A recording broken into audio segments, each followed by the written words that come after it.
FOF Pecuário já caiu 11%.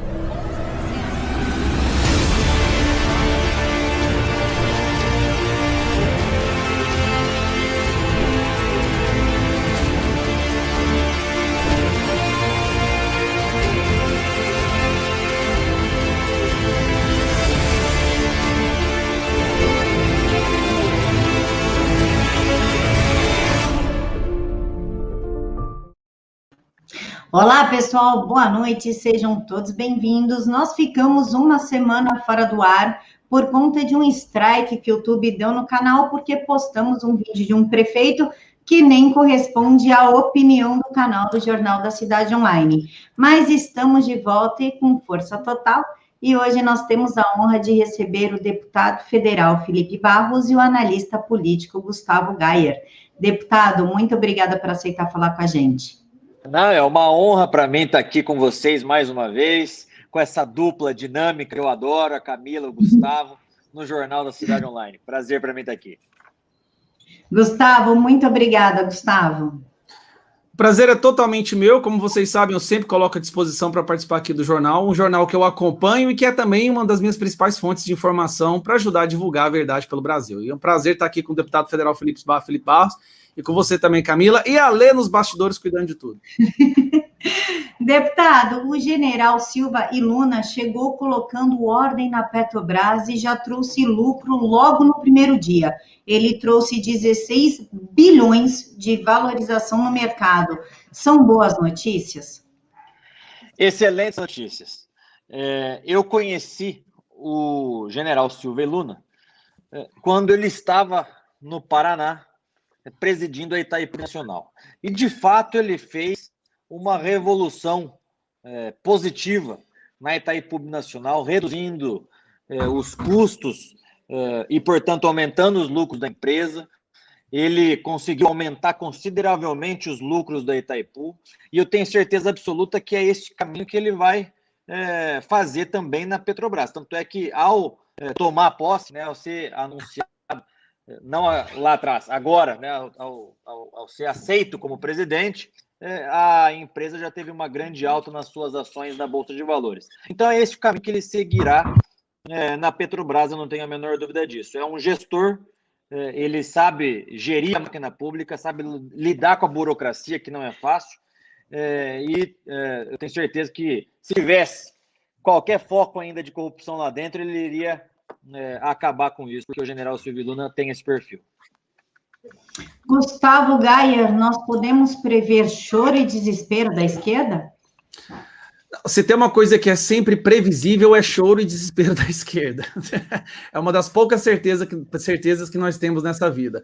Mas adicionando ao que o deputado Felipe disse, o general, ele foi convocado para a Petrobras justamente pela excelência do serviço que ele prestou na Itaipu.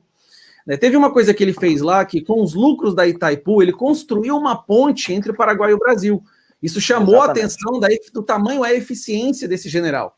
E tem outro detalhe, que é um dos principais motivos da esquerda estar tão escandalizada com essa entrada do general na Petrobras, é porque ele tem uma maestria em fazer auditorias em empresas.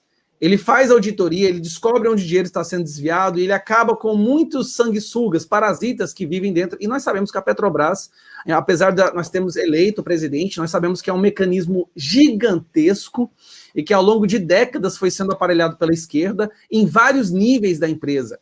Então, esse general, ele seria a vacina, vamos dizer assim, contra essa corrupção que acontece lá dentro.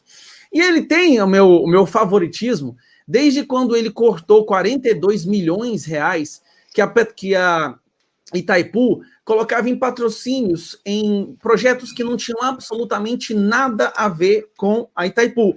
Um desses, que inclusive um dos motivos do STF ter ficado meio chateado com essa escolha do general, foi quando ele cancelou um contrato feito com um fórum que seria do Gilmar Mendes em Portugal.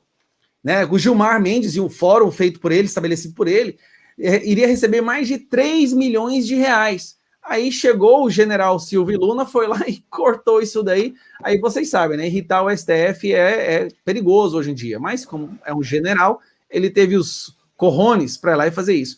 Então ele é um cara que derrubou completamente a narrativa de escolha política. Não sei se vocês se lembram, mas no início era interferência política. Bolsonaro quer interferir politicamente. Ou seja, o Bolsonaro, de acordo com a imprensa, estava fazendo o que o Lula fazia, mas quando o Lula fazia, ele era enaltecido e até hoje é escolhido pela imprensa como futuro presidente. Vai entender a lógica desse pessoal. Mas a escolha do general derrubou essa narrativa, porque o general chegou lá mostrando a que veio e ele promoveu pessoas veteranas da Petrobras, escolhas técnicas. Todas as alterações que ele fez no quadro da Petrobras são de pessoas que já estão lá há muitos anos. Não foi pessoas políticas como governos passados faziam. Para você ter uma ideia, ele acabou de promover 3 pessoas que estavam lá, respectivamente, 38 anos e 2 pessoas há 34 anos dentro da Petrobras. Conhecem como a Petrobras funciona, são de confiança do general e vão ajudar ele a fazer essa auditoria. Então isso aí já é uma notícia muito boa, mais uma narrativa destruída, mas é aquilo, né? A imprensa, ela tá é um ciclo, né? Ela fica produzindo novas narrativas. Quando uma é destruída, a atenção ela já conseguiu desviar para a próxima.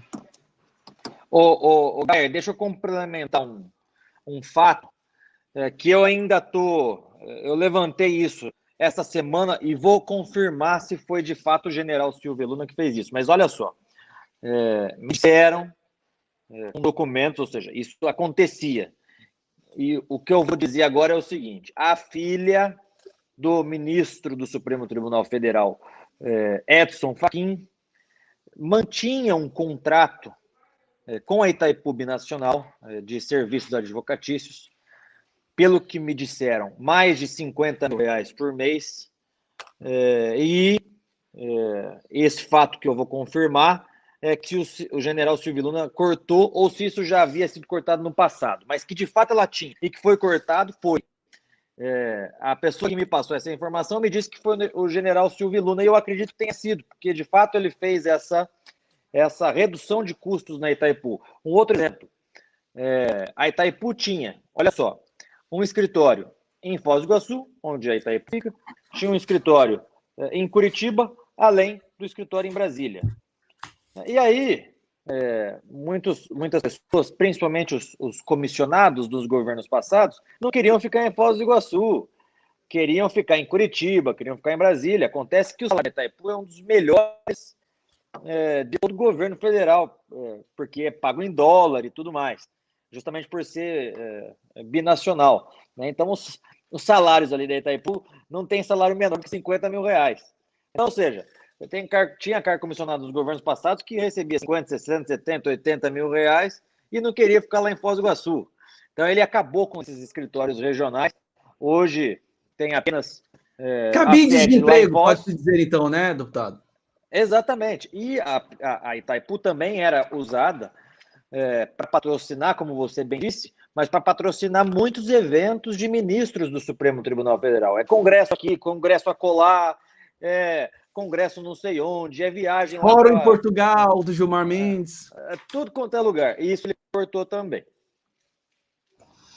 Deputado, falando em gasto de dinheiro, o ministro Gilmar Mendes diz que Lula pode cobrar a indenização por ter ficado quase 600 dias preso. Nós vamos ter que pagar dele 2 vezes. Ele não foi condenado apenas pelo Sérgio Moro. São várias condenações. O Lula é um cleptocrata. Qual a sua opinião sobre isso, deputado? Nós já fomos roubados, agora vamos ter que indenizar quem nos roubou? Olha, isso é um verdadeiro absurdo. Chega a ser vergonhoso nós estarmos enfrentando esse problema que o STF levantou. E quando eu falo o STF levantou, é porque essa questão já havia sido decidida pelo próprio Supremo Tribunal Federal algumas vezes, quase uma dezena de vezes.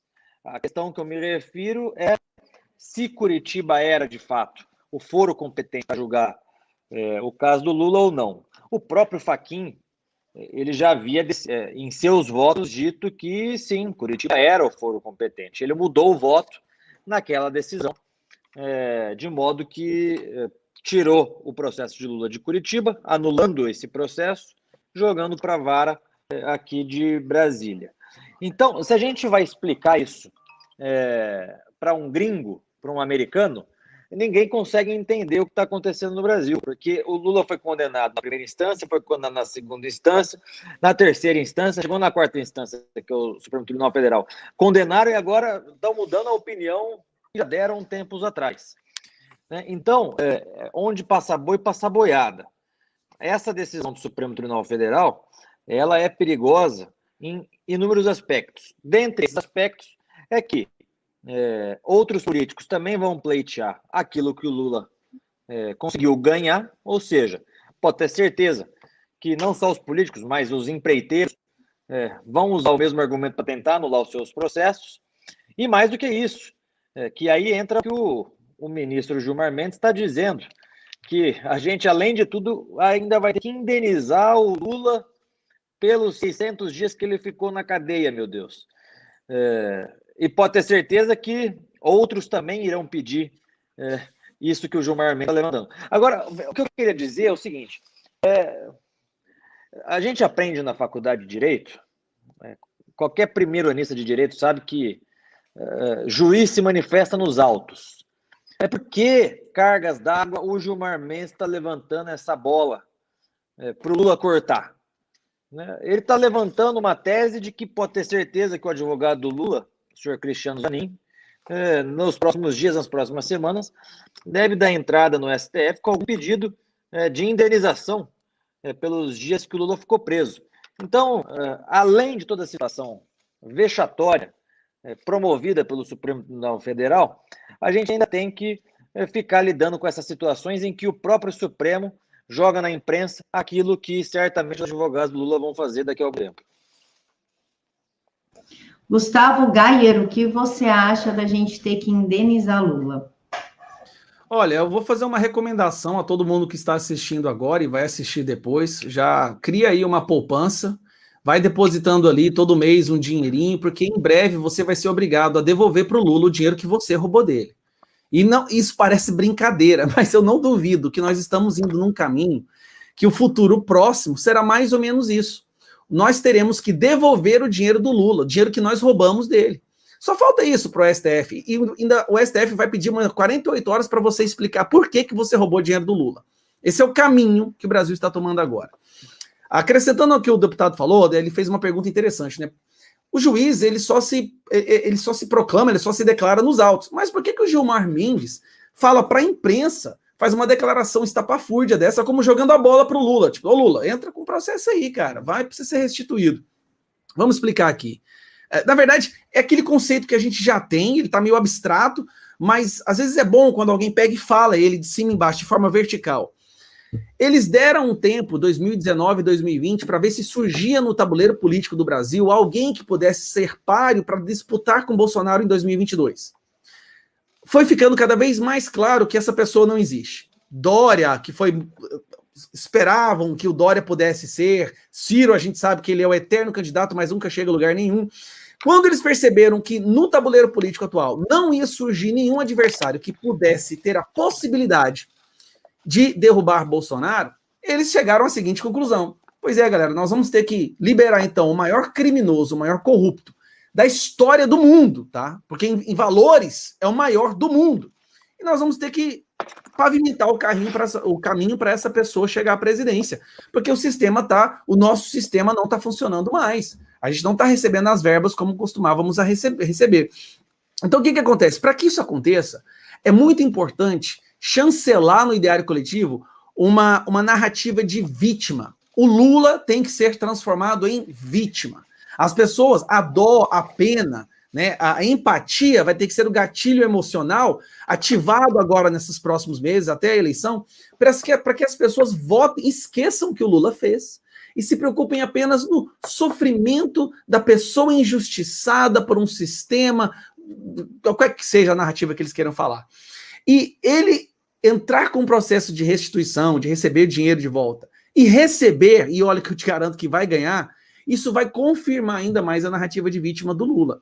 E é por isso que eu tô falando, essa eleição que vai chegar agora em 2022, tudo que tá acontecendo agora, todas as movimentações, todos as negociações, todos os diálogos, tudo desse grupo do poder tem um único foco, eleições em 2022. CPI, Gustavo, que é o que a gente vai falar aqui agora. Oi, Felipe. Posso fazer um adendo nisso que você está falando? Claro. Claro. Que é exatamente aí que reside a minha preocupação. Porque tem algumas pessoas que dizem o seguinte: não, agora que o Lula é candidato, o Bolsonaro já é eleito em 2022. Eu discordo completamente dessa tese. Primeiro porque o PT é a maior máquina política eleitoral da América Latina, sem sombra de dúvida. Em segundo lugar, são profissionais naquilo que fazem, inclusive profissionais em roubar. Então tem muito dinheiro guardado por aí, que vão usar na campanha. O próprio Gilmar Mendes disse isso. Exatamente. Ele tem dinheiro para se eleger Malas, por décadas, né? do tanto. Exatamente. E tem esse fator psicológico, que é o fator que a imprensa tradicional tem explorado, que é de transformar o Lula numa vítima. E a gente sabe como funciona a mente de algumas pessoas. Então, a minha preocupação é essa, de tentarem criar e de conseguir criar no imaginário de algumas pessoas a ideia de que o Lula foi um injustiçado e que, por isso, nós temos que recolocá-lo na presidência da República. Eu já ouvi pessoas dizendo isso, né? Então, é algo que nós temos que ficar atentos e combater veementemente essa ideia, esse imaginário que a imprensa tem tentado criar. Não só a imprensa, né? Você veja só, pessoas que se diziam de direita, dizendo que não, veja só, o Lula é um candidato de centro. Centro aonde, meu Deus do céu? Pondé.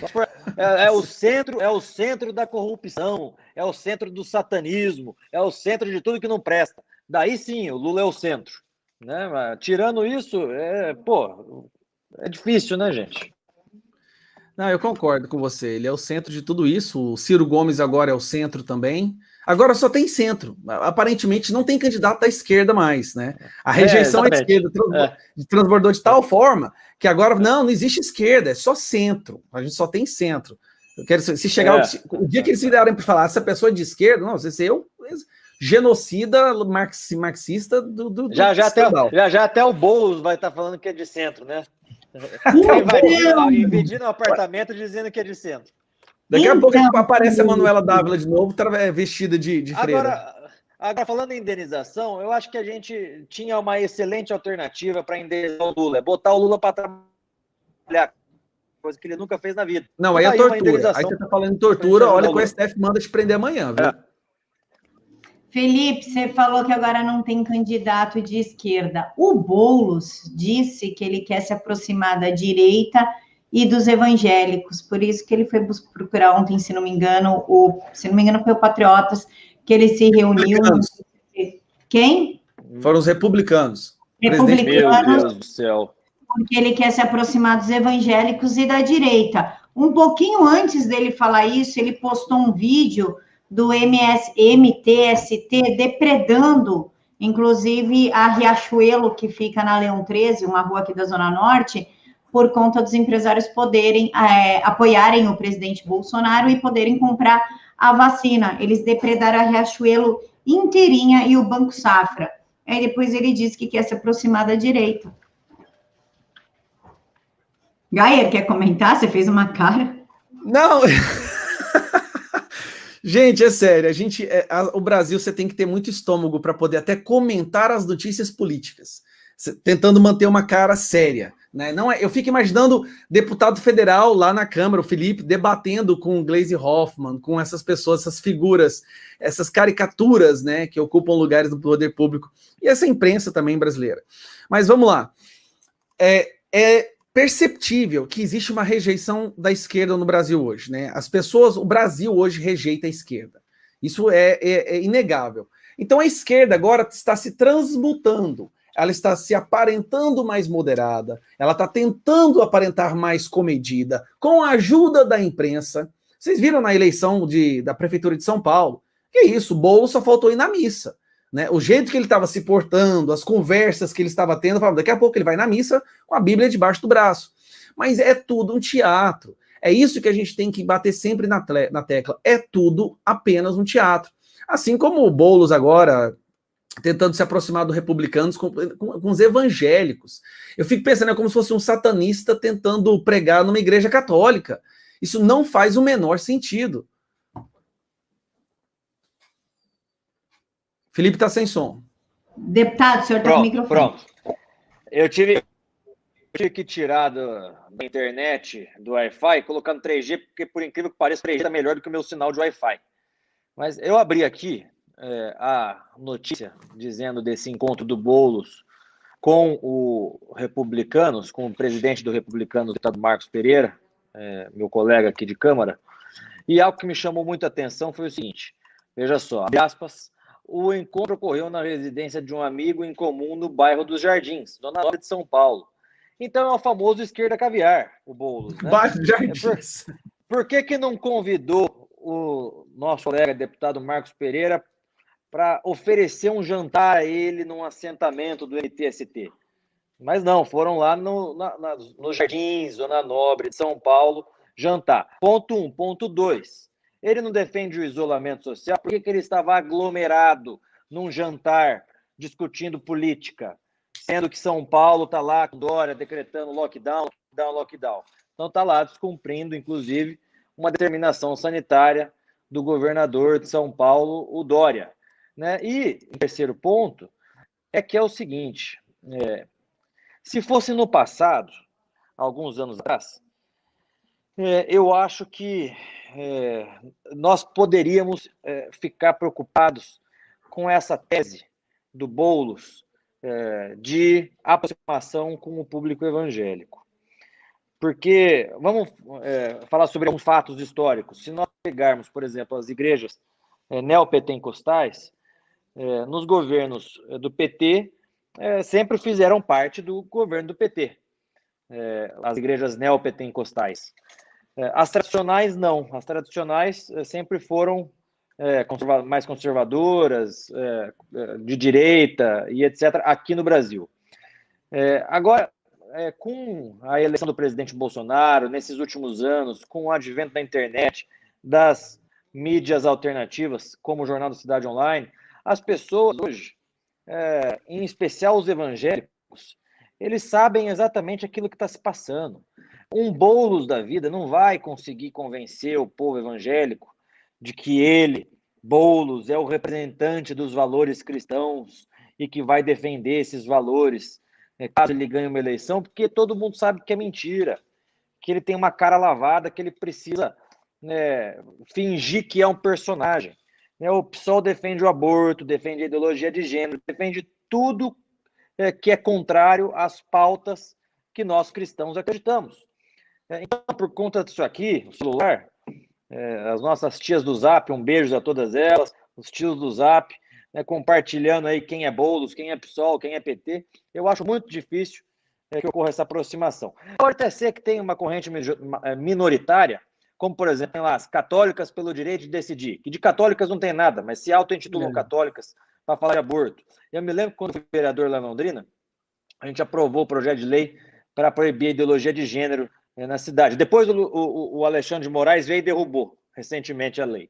Mas nós aprovamos e teve uma audiência pública em que tinha lá uma pastora, uma bispa. Alguém lembra? Eu acho que ela é da igreja anglicana, salvo engano. E ela é homossexual e esquerdista, então toda a petezada da cidade de Londrina ia lá nessa igreja e tal, tudo mais. Né? Mas, assim, é minoria da minoria da minoria. E nessa audiência pública teve um outro pastor lá que falou que é favorável à ideologia de gênero. Daí eu ainda falei, meu filho, você não é pastor coisa nenhuma, só se for pastor do Satanás. Né? Daí tudo bem. Então, assim, as pessoas hoje sabem quem defende os valores que nós acreditamos e quem não defende. É igual a Manuela Dávila indo na missa junto com o Haddad. Conversa para inglês ver. Travou aqui.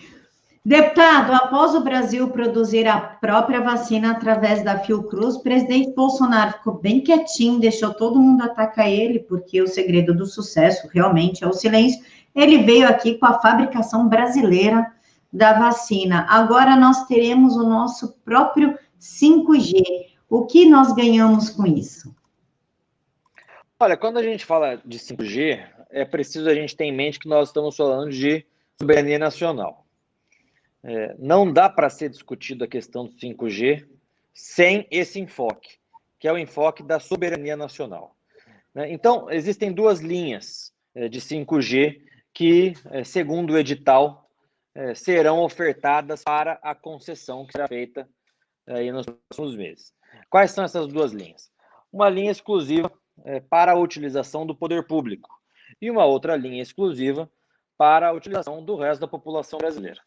Né? Quando a gente fala em 5G, a gente está falando de uma internet super rápida que possibilita inúmeros fatos novos, e o nome 5G é justamente pela utilização de frequências que até então não eram explorados. Então, vejam só, tem essas duas linhas, a do poder público e da iniciativa privada. Alguns defendem o seguinte, não, veja, é só a linha que o poder público vai usar, nós temos que ter mais cuidado, porque são assuntos mais sensíveis, são dados do governo, dados sigilosos. E em relação à linha que o povo brasileiro vai usar, essa não, pode ser aberta para qualquer um disputar, inclusive a China e etc. Eu não defendo isso. Eu defendo que tanto a linha privada quanto a linha pública sejam, com muita cautela, colocadas aí sob o edital de concessão do 5G, porque em qualquer dos casos, nós estamos falando de soberania nacional. O do poder público não precisa nem explicar, é óbvio, são informações sigilosas, dados do governo, do Estado brasileiro, que estão ali na rede 5G, então, soberania nacional.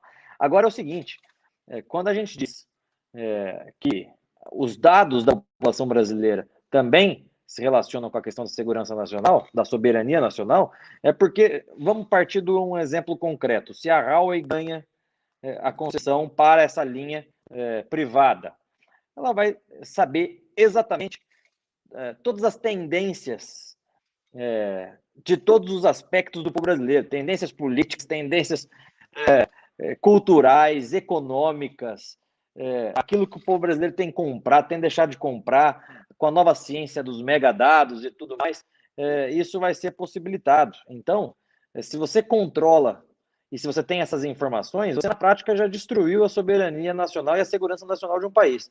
Então, se nós tivermos a nossa própria tecnologia, sem sombra de dúvidas, é infinitamente melhor do que submeter o Brasil à China, ou os Estados Unidos, que seja. Veja, a questão dos Estados Unidos. Hoje está lá o velho gagá, o Biden, democrata, com aquela louca da vice dele. Então, a gente tem que resguardar nossa soberania, nossa segurança nacional de qualquer forma. Então, eu sou defensor da tese de que a gente tem que tomar muito cuidado com essa concessão e, de preferência, se nós tivermos a nossa tecnologia, é melhor ainda. Gayer, o que você acha de termos o nosso próprio 5G? A China vai se sentir incomodada? Será uma gigantesca derrota, e principalmente para os lobistas que a China já comprou aqui dentro do Brasil, né? O deputado, ele colocou muito bem. Se eu puder acrescentar alguma coisa na fala dele, que foi muito precisa, da questão da soberania, nós não podemos ter uma tecnologia com essa amplitude, com esse impacto nas nossas vidas, na mão de um país cuja cada empresa desse país tem por obrigação um membro do Partido Comunista Chinês, e que nós estejamos impossibilitados de efetuar uma auditoria nessas empresas.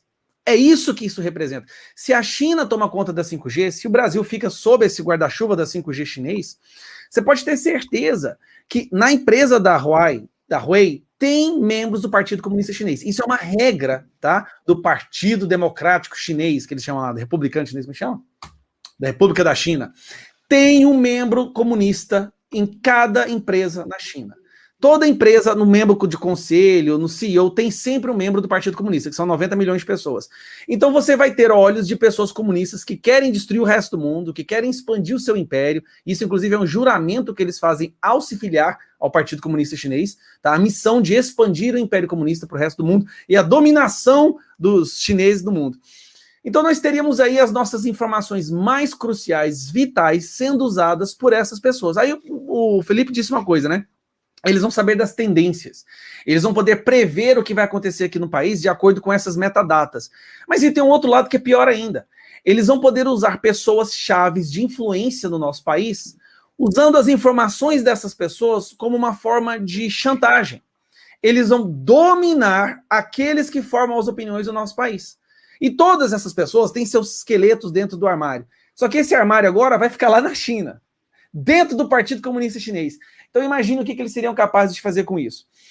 Na minha opinião, qualquer país que tenha a transparência de negócios, livre iniciativa, uma democracia, uma justiça que funcione e que seja possível auditar esse país ou essa empresa, pode concorrer. Esse teria que ser um pré-requisito, gente. Isso teria que ser um pré-requisito em toda licitação, em todo leilão.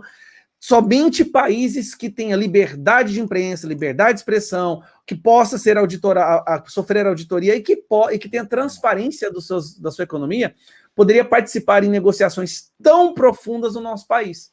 Caso contrário, é mais uma vez abrir as portas do Brasil para essa invasão ideológica, econômica, que essa é a guerra que a gente vive hoje, né? Não é uma guerra bélica mais, nós vivemos a guerra das ideias, da informação, e se nós perdemos essa batalha, dificilmente a gente vai conseguir reverter o rumo da guerra. Esses dias eu estava lá em São Paulo, eu fui fazer uma reunião com alguns advogados para falar sobre, dar uma espécie de uma palestra sobre um panorama político e tudo mais. E aí, no final, um deles me perguntou o seguinte: qual é a sua posição em relação ao livre mercado? Eu disse, olha, todo mundo que pensa tem que ser favorável ao livre mercado. Acontece que o livre mercado é um conceito completamente subjetivo que tem que ser analisado sempre no caso concreto. Porque, idealmente, todos nós somos favoráveis. Agora, vamos ao caso concreto? Então, a gente vai fazer as privatizações todas que precisam ser feitas, do Correio, da Eletrobras, vamos privatizar os nossos portos, vamos agora fazer a concessão do 5G, vamos depois fazer as concessões das rodovias do nosso país, vamos privatizar tudo que tem que ser privatizado e vamos abrir ao livre mercado. E aí a China vem e compra tudo. Então, é por isso que eu falo que a gente precisa analisar a questão do livre mercado e esses conceitos que funcionam como sempre analisar esses conceitos no caso concreto. Porque nessa situação hipotética que eu descrevi agora, da China comprando tudo, desculpa, mas é tudo menos livre mercado. Né? Deputado, é aquela coisa, o mercado só é livre se ninguém é dono dele. É isso que não quer dizer que ser a favor do livre mercado e ser contra a entrada do Partido Comunista Chinês comprando, por exemplo, a tecnologia 5G no nosso país, não quer dizer que nós somos um desvio de argumento, de forma alguma. É justamente por ser a favor do livre mercado que o mercado não pode ser comprado por uma pessoa só, por uma nação só. Tem que haver regras, sim, justamente para que nunca tenha apenas um dono ou uma hegemonia. É por isso que, de forma alguma, ser contra a entrada da China ou a maior parte da nossa economia, do nosso mercado, de certos nichos da nossa economia, ser comprado pela China, ser contra isso, não é que eu esteja... não seja uma falácia do livre mercado, não é justamente o contrário. É porque nós somos a favor de livre mercado. Quando eu fiz aquele projeto tramitando de taxação das Big Techs, Facebook, Twitter, WhatsApp, vieram algumas pessoas, esses liberais calças apertadas, mas você é um falso direitista, você está defendendo novos impostos e blá, blá, blá, blá, blá, blá, blá. Então, assim, mais um desses exemplos. Porque se você defende que uma empresa que não está nem no Brasil, que exerce uma influência gigantesca no nosso país, que não respeita a soberania nacional, que não respeita as leis do nosso país, que censura o povo brasileiro, que atua de maneira ditatorial. Se você defende que essa empresa não seja minimamente taxada, né, você defende qualquer coisa menos o livre mercado. Uma analogia, deputado. Desculpa, Camila, aí a gente volta para a pauta, porque esse é um ponto que eu estou assim, muito preocupado. Fiquem à vontade, sintam-se em casa. Ao longo de toda a história da humanidade, os maiores poderes que existiam eram sempre os estados, ou o estado que representavam respectivas nações. Isso. Só que com o advento da internet e no mundo globalizado que nós vivemos hoje, as maiores potências do mundo não são estados mais. Não é o estado, não é a Alemanha, não é a França, não é Portugal, não é o Brasil. As maiores potências do mundo hoje são corporações.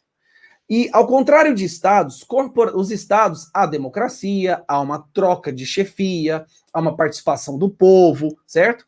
Corporações, não. Então, nós vivemos num mundo hoje onde certas entidades mais poderosas que estados chegaram a esse poder sem o apoio do povo, ou seja, não devem nada à população, e agora podem interferir na dinâmica, na cultura, nos valores, nas informações dos estados. Então nós temos que... A questão hoje não é uma ditadura de Estado. Uma das preocupações que eu tenho é uma ditadura corporativa. O Google, por exemplo. A Google hoje ela é maior que 50% dos países do mundo. Maior no que eu digo de respeito a ter verba, de influência, de poder, de capacidade de exercer projetos. Ela é maior que metade dos países do mundo. Então, e nesse contexto da ditadura das big techs, das grandes empresas, das grandes corporações, daquilo que o professor Olavo fala dos metacapitalistas, digamos. Nesse contexto, qual é o único ente capaz de frear essa ditadura? O Estado. Então, essa dualidade Estado versus iniciativa privada também é algo que tem que ser analisado sob o ponto de vista concreto, né, de uma realidade pontual. Concordo. Deputado, algumas pessoas são favoráveis à privatização dos Correios e outras não. Isso gera um grande debate nas redes. Mas hoje foi aprovado em situação de urgência a privatização dos Correios, né? Pautar o pedido de privatização dos Correios. Por que privatizar os Correios? O que vai trazer de bom para a gente? Essa é uma boa discussão, porque, veja, eu defendo a privatização, e já vou explicar por quê. Mas antes de eu explicar os motivos pelos quais eu defendo a privatização, eu vou explicar os motivos pelos quais aquelas pessoas que não defendem a privatização têm o seu posicionamento. Então, eu conversei já com alguns representantes de filiais dos Correios, porque o Correios tem essa metodologia de trabalho também. Você pode ir lá, comprar uma filial e trabalhar, abrir a sua lojinha de correio ali, dentro das características dele e tudo mais. E essas pessoas sempre me procuraram falando: Felipe, é um equívoco privatizar os Correios, porque o Correio é uma empresa que dá lucro pro Estado brasileiro, é uma empresa que é a única empresa que está em todos os municípios brasileiros, que certamente a iniciativa privada não estará. Então, assim, eles não estão de todo errados. De fato, o Correio é a única empresa que está presente em todos os municípios brasileiros. Mas daí entra o ponto que eu defendo.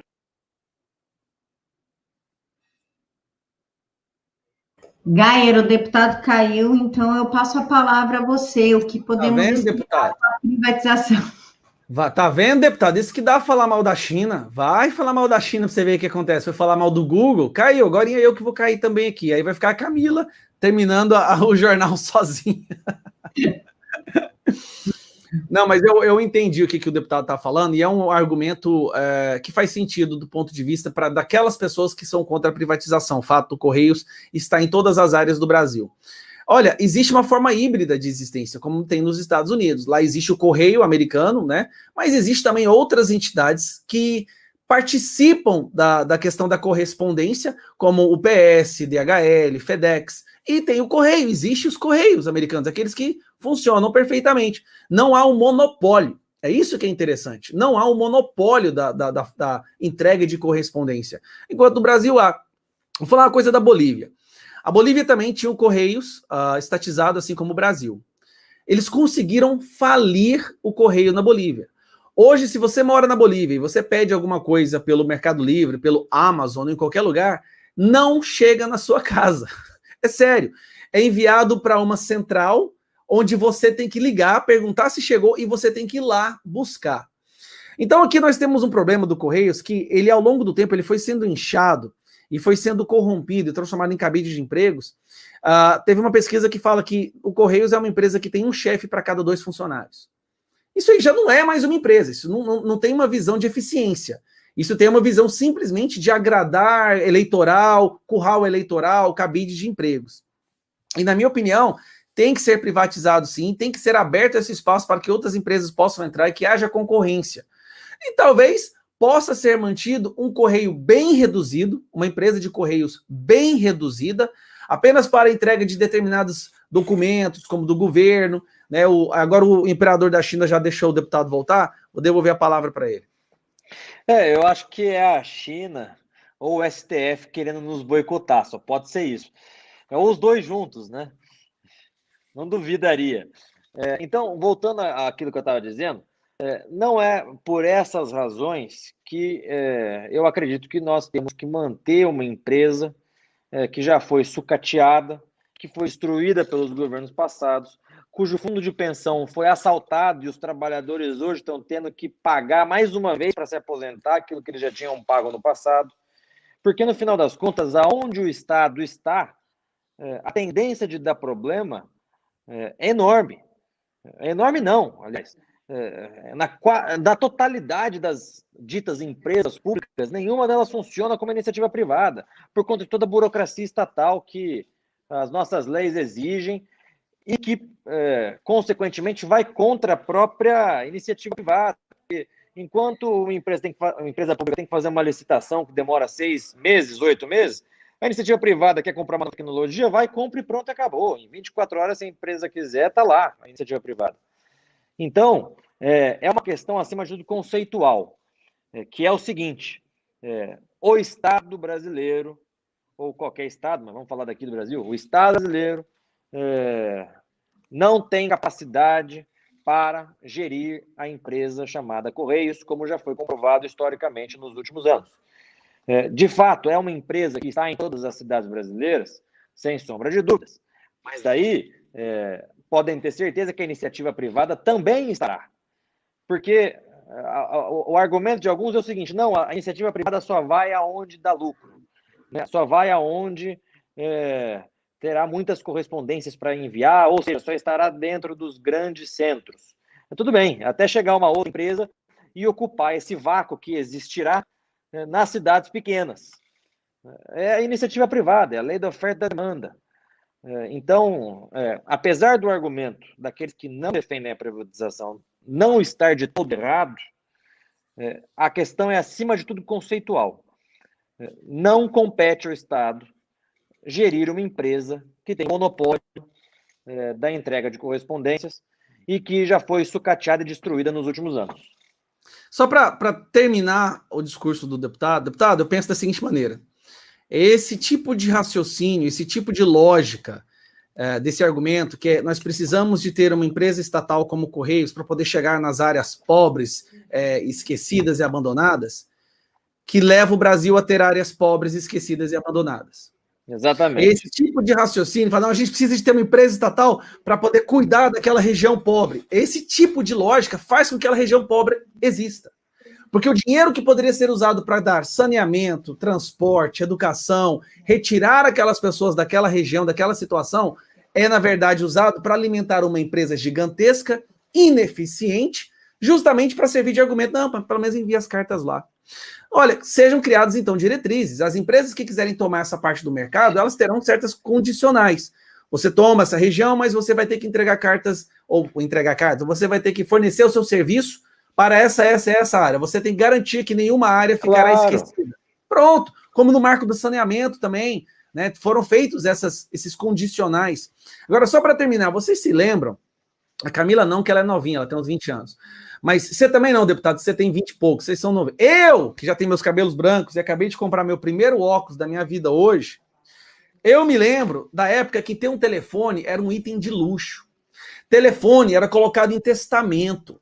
As pessoas alugavam linhas de telefone, para você ter uma ideia, e era estatal. Quando começaram as discussões da privatização, o discurso da esquerda foi exatamente o mesmo. Não pode fazer isso, porque se fizer isso, apenas os ricos vão ter telefone. Isso porque só os ricos tinham telefone naquela época. Mas se fizer isso, vai acabar a telefonia, as pessoas não vão poder comunicar, não vai ter telefone, orelhão. O que vai ser do meu orelhão? Eu lembro do jornal, das velhinhas falando, como é que eu vou ligar pro meu sobrinho lá? Olha o que nós temos hoje. Olha, eu vou te falar uma coisa. Hoje você pode encontrar uma pessoa na rua, morador de rua, sem casa. Você pode encontrar um morador de rua sem fome, sem roupa, mas você não encontra um sem celular. Eu duvido você achar um morador de rua que não tem o seu aparelhinho de celular no bolso. Sabe o que causou isso? A privatização, a concorrência, a livre iniciativa, as pessoas começaram a oferecer mais, tentando rebaixar o preço, aumentando o serviço, melhorando o produto final. É o que vai acontecer também com Correios. Sem sombra de dúvidas. Concordo 100%. Deputado, o Gilmar Mendes suspendeu 3 ações da Lava Jato contra o atual presidente da Câmara, Arthur Lira, por improbidade. Eu gostaria da opinião do senhor quanto a isso. Esse é um bom assunto, Camila, porque é o seguinte, eu tenho falado isso nas minhas redes sociais algumas vezes, algumas pessoas interpretam de uma maneira equivocada, outras pessoas não querem enxergar a realidade, mas o fato é o seguinte, nós não podemos desmerecer a Operação Lava Jato e todos os benefícios que a Operação Lava Jato trouxe para o Brasil, para o Estado brasileiro, para a população brasileira. Prendeu poderosos, prendeu políticos, prendeu gente que imaginava que nunca seria preso. Operação Lava Jato é uma coisa. Ponto. Ponto 2. O lavajatismo, que é o projeto de poder por trás da Operação Lava Jato. Projeto de poder este sim, desrespeitava as instituições, as leis, grampeava ilegalmente inúmeras pessoas para manter essas pessoas nas suas mãos, que é basicamente o modus operandi do Moro, do Dallagnol e de alguns outros procuradores da Lava Jato. O que na prática, aliás, é bom que seja dito, é a prática corriqueira de boa parte do Ministério Público. Não estou aqui generalizando. Tem promotor bom, sem sombra de dúvidas. Mas tem promotor também que é vagabundo. E tem promotor que rasga a lei, que rasga a Constituição, que passa por cima, que atropela tudo, né? Que é o que a gente tem denominado aí o lavajatismo. Essa ideologia por trás, esse projeto de poder por trás da Operação Lava Jato. É importante separar essas duas coisas. É importante separar esses dois fatos, porque se a Lava Jato está em descrédito hoje, ela está em decorrência do lavajatismo. O lavajatismo está destruindo a Operação Lava Jato. O modus operandi do Moro, que trouxe para Brasília toda a República de Curitiba, para ele sim aparelhar a Polícia Federal, aparelhar o COAF.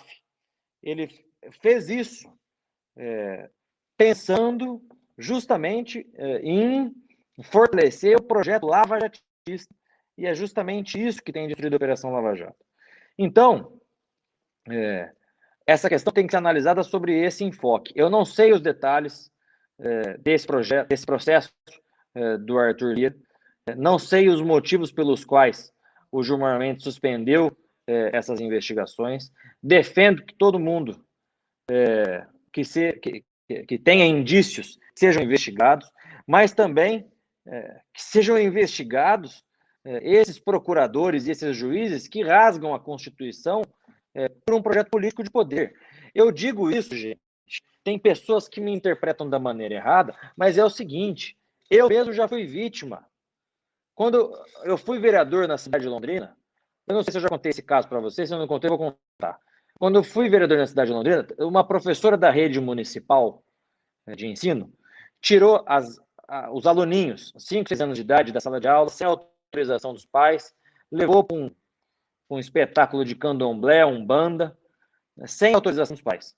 E aí eu desci a ripa na professora, né, porque não importa se levou para o candomblé, para umbanda, o que interessa é que o pai tem que saber onde a professora leva os filhos, né? E aí, ao fazer isso, o promotor Paulo Tavares, que depois vergonhosamente foi promovido a procurador do Estado do Paraná, ele me processou por intolerância religiosa. Eu fiquei 3 anos respondendo essa merda desse processo. Entrei com habeas corpus, perdi no primeiro grau, perdi no segundo grau, fui ganhar agora, recentemente, no STJ. No STJ, finalmente reconheceu que o fato de eu ter criticado a professora não configura delito nenhum. Então, dentro desse processo, uma das testemunhas do Ministério Público diz, inclusive, que chegou ao Ministério Público, o depoimento dela já estava pronto, ela só assinou. Isso é o lavajatismo. Isso é o modus operandi de alguns promotores.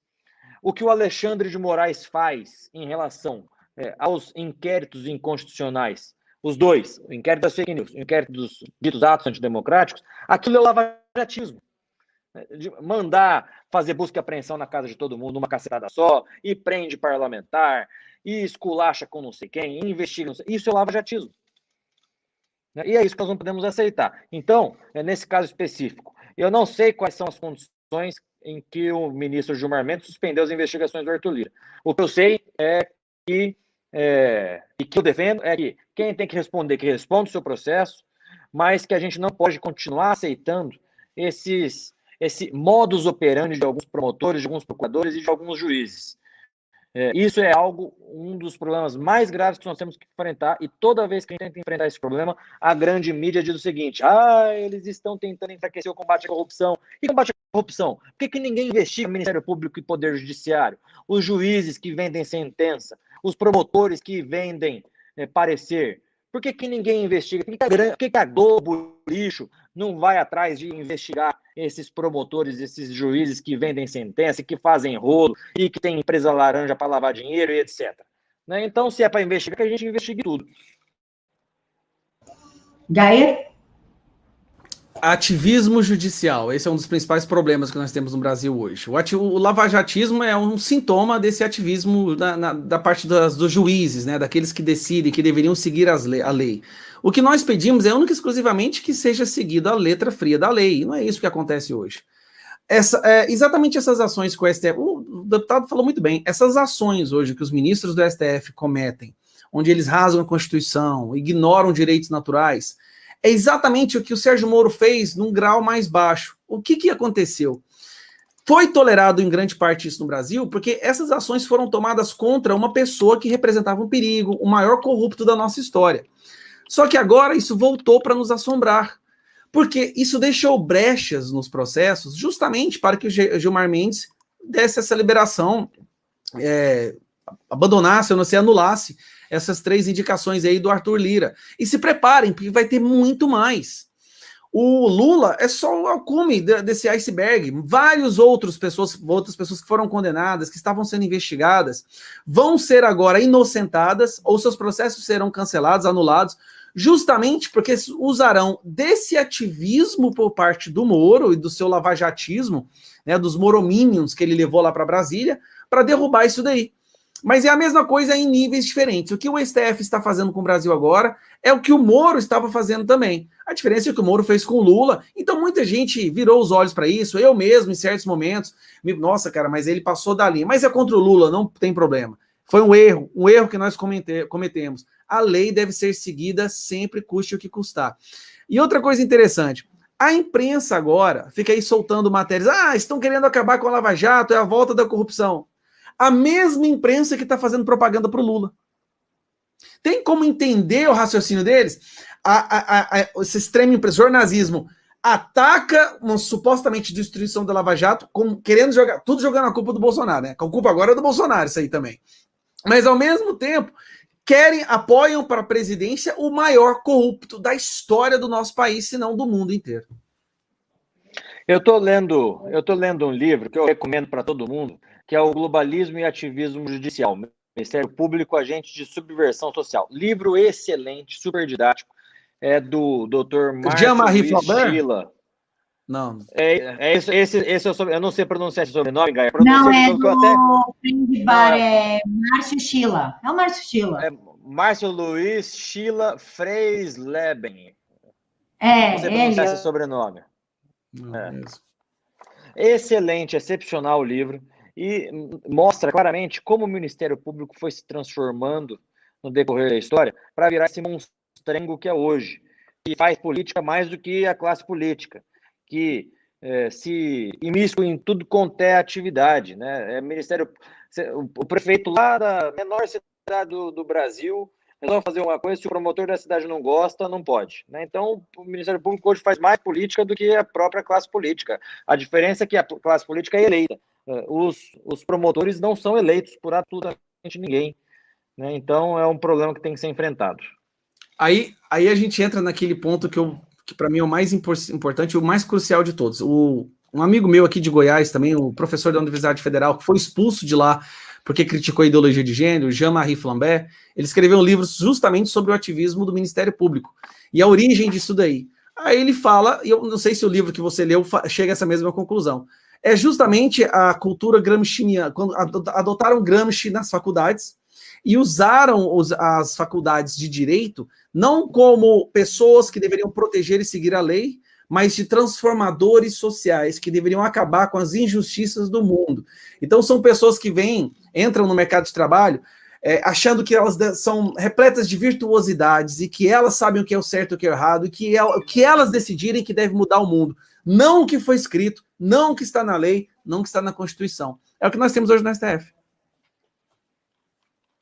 Deputado, Exatamente. PSOL e PCdoB aprenderam muito bem com a rede o PT a tentar governar o país através do STF e estão pedindo um lockdown, um tranca-tudo nacional. Querem que o STF obrigue o presidente a decretar o tranca-tudo nacional. Acontece que nós já estamos com uma alta taxa de desemprego, pessoas completamente desesperadas e passando fome. Eles querem acabar matando o povo de desespero e fome? Sem sombra de dúvidas. Esse é o plano da esquerda, mancomunada com parte da imprensa, mancomunada com o nosso Poder Judiciário, em especial o Supremo Tribunal Federal. Esse é o plano desde o início, enfraquecer o presidente Bolsonaro através de uma crise econômica sem precedentes, com o tal do fecha-tudo, e também em decorrência da própria questão sanitária. Esse é o plano. E essa pergunta veio a calhar justamente dentro daquilo que nós estávamos discutindo agora há pouco, porque é mais uma vez um protagonismo ilegal, incompatível com a nossa Constituição Federal, do Judiciário, do Supremo Tribunal Federal, e esses partidos, na verdade, no meu ponto de vista, deveriam ser extintos, e eu explico por quê. Porque estão abrindo mão de prerrogativas do Congresso Nacional, entregando essas prerrogativas de mão beijada para o Judiciário. Então, os políticos do PSOL e do PCdoB não honram os votos que tiveram. Porque se existe um fórum para que esse assunto seja debatido, chama-se Poder Legislativo, plenário da Câmara dos Deputados do Senado Federal. Eles abrem mão da discussão dessas questões que envolvem a pandemia do vírus chinês e levam isso para a nova arena política chamada Supremo Tribunal Federal. Não honram, portanto, o nosso sistema representativo, a nossa tripartição de poderes. E aí a gente percebe que as linhas jurídicas que deram origem à nossa cultura jurídica,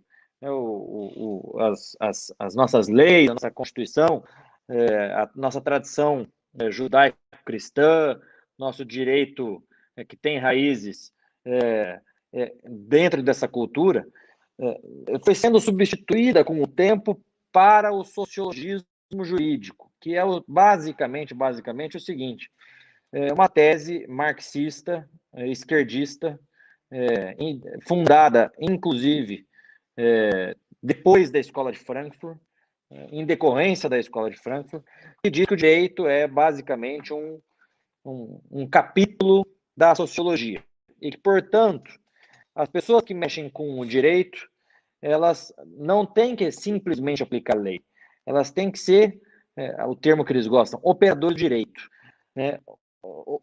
Ou seja, agentes de transformação social. Então, um juiz, ao analisar um caso, ele não tem que simplesmente aplicar a lei ao caso concreto. Essa tese defende que o juiz tem que levar em consideração aspectos sociais, econômicos, culturais, e, com base em tudo isso, dá a sua sentença.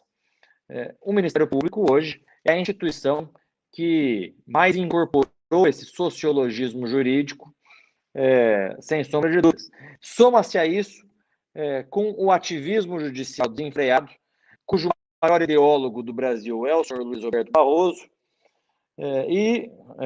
somando esses dois fatores, nós temos aí a ditadura do Supremo Tribunal Federal, que eu tenho chamado de AI-11, o Ato Institucional número 11, que eles tanto criticam, mas que eles tanto aplicam, a ditadura da toga.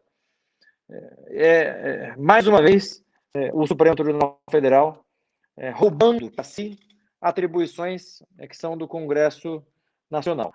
O correto seria o Supremo Tribunal Federal dizer o seguinte: arquiva o processo porque é uma matéria que não compete ao judiciário, é uma matéria que compete ao Poder Legislativo e Executivo. Duvido que vão fazer isso.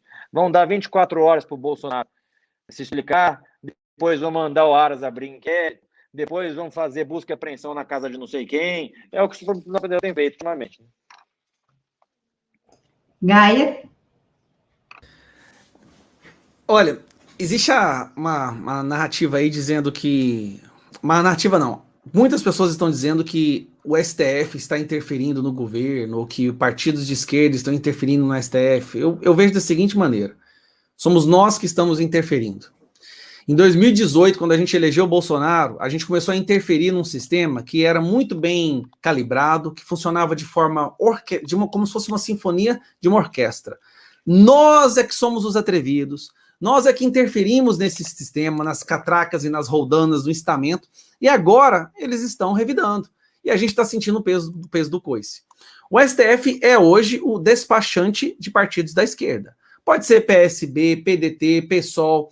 Eles ficam apenas esperando serem provocados. Eu acredito que em alguns momentos eles até dão as dicas de quais provocações eles gostariam de ter, para ir lá e sim atrapalhar a nossa interferência. O que eles querem é acabar com esse distúrbio que a gente causou naquele mecanismo que funcionava perfeitamente. Você falou do Barroso, eu ri aqui, deputado, porque toda vez que eu escuto o Barroso, eu fico lembrando que a gente tem um ministro do STF que teve a capacidade de, numa entrevista, falar que a Venezuela é uma ditadura de direita e conservadora. Então, pelo resto da minha vida, todas as vezes que eu ouvi o nome do Barroso, eu tenho vontade de rir. E ele é um ser iluminado, né? São semideuses, lá no Monte Olimpo, decidindo sobre as nossas pobres, meras e mortais vidinhas fugazes. Então, eles perderam as eleições para a presidência, não conseguem mais organizar a Câmara dos Deputados e o Senado. O que lhes resta é agir usando o Senado como ferramenta. E o Senado aceitou, justamente como o deputado explicou, né, essa tese de que agora os juízes ou os mestres da lei, eles não devem apenas seguir a lei, eles devem inventar e criar leis para tornar o mundo melhor, né, de acordo com a concepção e dentro da bolha deles. Deputado, hoje nós tivemos 2 projetos em urgência, aprovada a urgência para o projeto que cria o cartão online de vacinação, ou seja, a carteira digital, que vai promover aí uma perseguição, e o projeto que revoga a Lei de Segurança Nacional. Explica para a gente, por favor, para quem está assistindo, o que é a Lei do Estado Democrático de Direito que vai substituir a Lei de Segurança Nacional e por que essa urgência de pautar esse projeto para ser aprovado?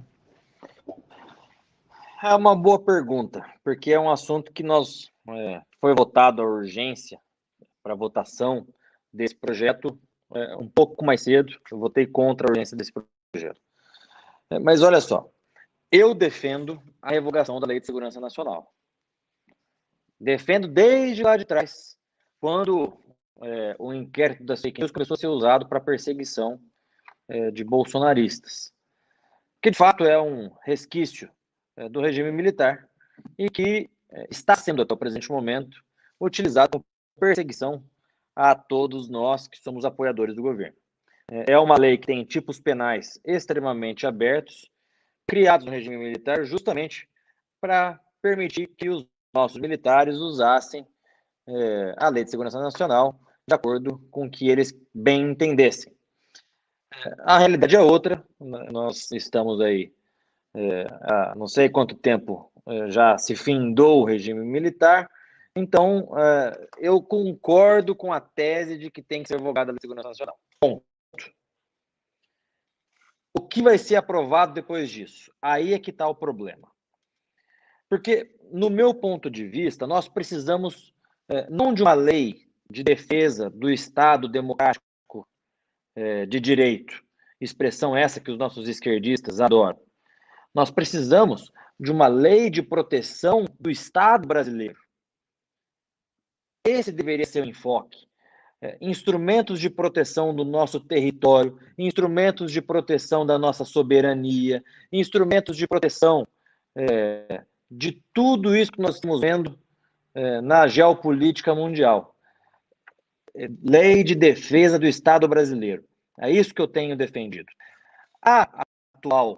O atual projeto de lei de defesa do Estado democrático de direito teve origem com um anteprojeto feito pelo Miguel Reale Júnior, na época em que o Fernando Henrique Cardoso era presidente da República, o Miguel Reale Júnior encaminhou essa minuta desse projeto para a Câmara dos Deputados e ficou parado na Câmara até hoje. E agora, então, o presidente, deputado Arthur Lira, desengavetou esse projeto para que ele seja finalmente votado. O grande problema dessa minuta desse projeto de lei, que já tem passado por várias adequações nessas últimas semanas, o único problema não, né? Vou citar alguns dos problemas. Existe um capítulo que diz o seguinte, o título do capítulo, dos crimes contra as instituições democráticas, alguma coisa nesse sentido.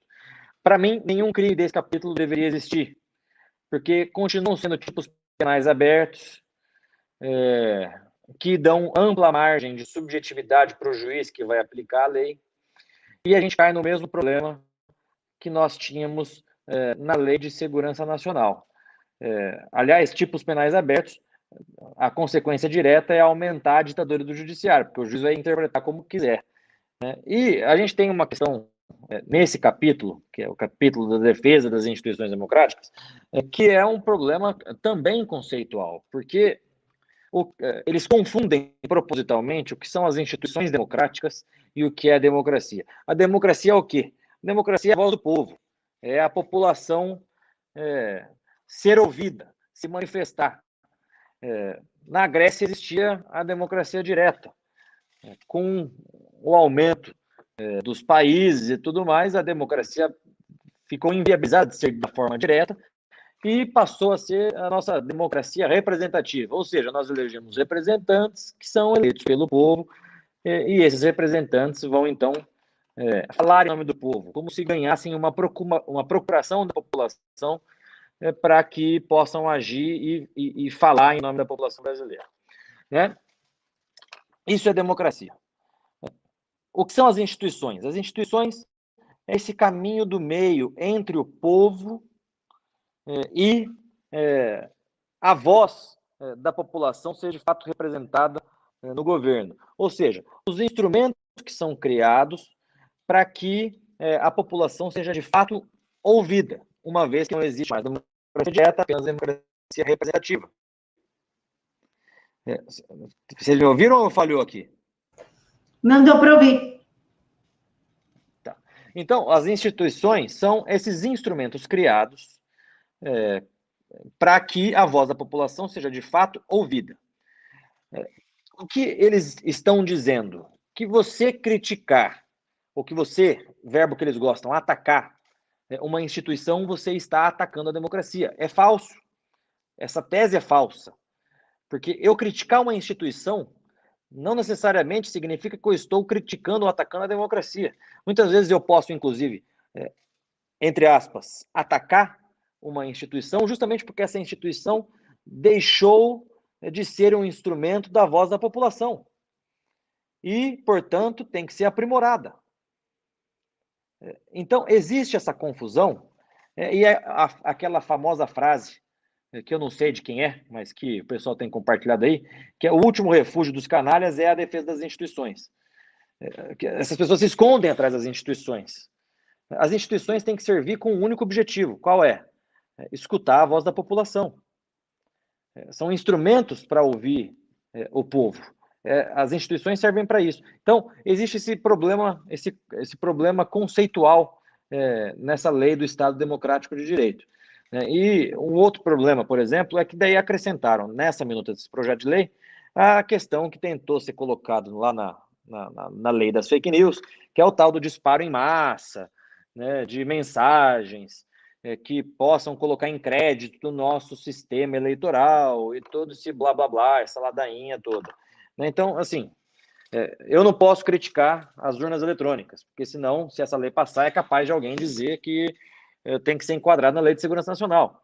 Então, são esses problemas que foram trazidos para dentro dessa minuta desse projeto de lei e que, no meu ponto de vista, devem ser retirados e mantidos nessa minuta aquilo que se refere à defesa do território e à soberania nacional. Ponto. Eu queria fazer uma pergunta para o deputado, Camila. Deputado, como é que você está percebendo o clima justamente aí da análise desse projeto de lei? Você está percebendo que ele vai passar, não vai? O que você já conseguiu sentir até agora? Eu acho que vai passar. O clima está para que seja aprovado, inclusive. Agora, o que nós temos que brigar é o que será aprovado. Qual texto será aprovado? É por isso que, no meu ponto de vista, tem que retirar aqueles tipos penais, os crimes contra as instituições democráticas, tirar essa questão dos disparos em massa e manter apenas a defesa do território brasileiro, que daí são tipos penais legais, que de fato nós precisamos, e a defesa da nossa soberania nacional. Para mim, a lei tem que ser resumida a isso. Maravilha. Ô, deputado, o Renan Calheiros, o senador Renan Calheiros, que está como relator da CPI do Senado, CPI da pandemia, afirmou que a CPI é para sangrar o presidente Bolsonaro. O Randolph Rodrigues, que é vice-presidente da CPI, quer pedir a quebra de sigilo telefônico do ex-ministro da Saúde, Eduardo Pazuello, para saber quais foram as instruções que o presidente Bolsonaro deu a ele. Afinal, essa CPI é para investigar roubos ou para criar narrativa? Criar narrativa, sem sombra de dúvida. Assim como a CPI das fake news foi criada com o objetivo de criar narrativas falsas, e essas narrativas falsas virarem inquéritos inconstitucionais do Supremo Tribunal Federal, e a partir disso todo o filme de terror que a gente viu acontecer nos últimos meses, a CPI do Covid, mesma coisa, para criar narrativas falsas, para tentar culpabilizar o presidente, os ministros do presidente, e a partir disso o Supremo Tribunal Federal abrir inquéritos e desgastar a imagem do Bolsonaro até a eleição do ano que vem. Só com esse objetivo que a CPI está sendo criada. Agora, é importante que se diga o seguinte, o presidente do Senado, o Rodrigo Pacheco, foi eleito com o apoio do Palácio do Planalto. A composição da CPI, até agora, está horrível. Além disso, essa questão da escolha do presidente e do relator, por mais que o presidente Rodrigo Pacheco diga que não é afeta a ele, a gente sabe que o presidente do Senado tem um poder de influenciar nessas decisões enorme. Então, não é possível que menos de 3, 4 meses depois de ter recebido o apoio do Palácio do Planalto para ser eleito presidente do Senado Federal, ele vá dar uma facada nas costas do presidente. Ai, meu microfone estava fechado. Gaia? É aquilo que eu falei, aquilo que a gente conversou no início dessa live, né? Eles tentaram nos primeiros 2 anos achar alguém que pudesse ser um adversário à altura do Bolsonaro em 2022. Passou-se 2 anos. Agora o impeachment é inviável. Tá? Eles sabem disso. O impeachment é inviável. Então eles têm que ir por outras formas. Eles acharam o seguinte: vamos soltar o Lula, vamos colocar o Lula como candidato. Em contrapartida, vamos começar a dissecar, atrofiar mesmo, né? Desgastar o governo do presidente Bolsonaro. E eles conseguiram fazer isso através dessa imposição do Luiz Barroso, determinando que o Senado abrisse uma CPI do Covid, que tem 2 motivos. Um, é desgastar o presidente, a gente sabe disso, é criar narrativas, e segundo, esconder os verdadeiros responsáveis pelas tragédias que aconteceram aqui no Brasil, governadores e prefeitos. Renan Calheiros ser o relator dessa CPI é como colocar os Nardones para ir na sua casa, você que está me assistindo agora, para fiscalizar se você é um bom pai ou uma boa mãe. O Renan Calheiros vai fiscalizar e julgar o seu filho lá no Pará, que vocês lembram da notícia dos respiradores encontrados atrás de uma parede falsa? É lá no Pará. E o Renan Calheiros vai ser, se ele for o relator, né, vai vir dele a opinião final sobre esse relatório, que ele já declarou sua opinião, né? Mas isso é um absurdo, isso é um tapa na nossa cara. Isso só mostra o quão desesperados eles estão. Agora, vendo no outro ponto de vista. Para eles estarem se expondo a esse extremo do ridículo, né, aceitando colocar Renan Calheiros para ser o relator, Tássio Gereissati, Omar Aziz e essas pessoas que respondem a inquéritos, Eduardo Braga, vários outros que já foram delatados, é porque eles estão percebendo que ou eles desgastam ao máximo o presidente nesses próximos meses, ou então o presidente será eleito. Se eles não conseguirem fraudar as eleições, né? Que é um outro ponto que a gente tem que focar. A gente está chegando no final da live que eu estou vendo, e eu gosto sempre de mencionar isso, e onde eu vou, eu tenho que mencionar isso. Nós temos que mobilizar o país pelo projeto de termos uma maneira de ter votos auditáveis. Se nós não tivermos votos auditáveis, é tudo apenas um teatro, vão ser algumas pessoas que vão decidir o futuro da nossa democracia ou a destruição dela dentro de um quarto fechado. Então, quando você puder, milite por isso, pessoal, porque se nós não conseguirmos o voto auditável, acabou. Não vai ter esse tipo de debate mais em nenhum canal de YouTube. Em breve não vai ter voz de direita em lugar nenhum mais, e será apenas uma questão de tempo. Deputado, muito obrigada pela participação do senhor. É sempre um prazer estar aqui com vocês. Eu digo para todo mundo e faço questão de repetir que o Jornal da Cidade Online é o veículo pelo qual eu me informo.